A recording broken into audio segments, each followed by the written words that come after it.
dette afsnit af Theben ifølge Bubber er vi taget ud for at møde kong Ødipus, som vil fortælle om hans barndom i Korinth, da han blev konge i Theben. Goddag, herre Ødipus. Dags. Vil du være sød at fortælle om din historie fra du var barn i Korinth til da du blev konge i Theben? Jo, det hele startede jo med. Grundet nogle usikkerheder omkring min barndom, drog jeg fra Korinth til oraklet i Delphi for at spørge ind til min fremtid og fortid. Oraklet fortæller mig, at jeg kommer til at dræbe min far og gifte mig med min mor. Derfor vælger jeg at drage væk fra Korinth for at undgå, at dette sker. På min vej møder jeg dog en mand, der vil slå mig ihjel, og en sfinks, der stiller mig en gåde.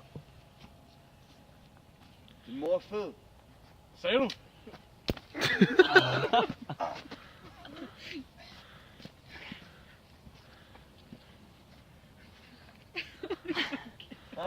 No, I am your father.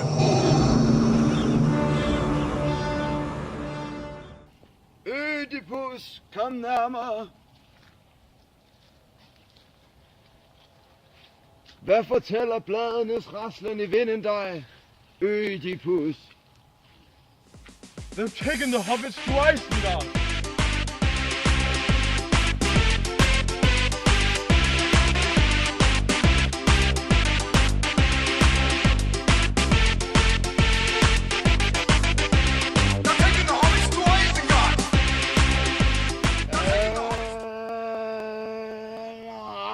Ødipus, nej.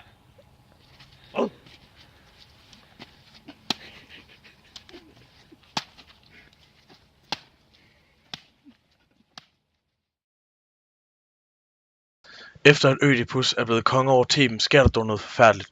Der udbryder pest i byen.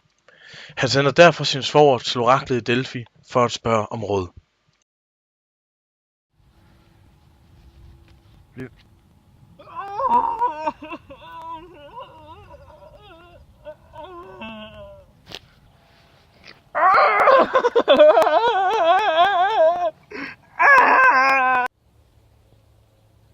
Ja, og det var så hele historien.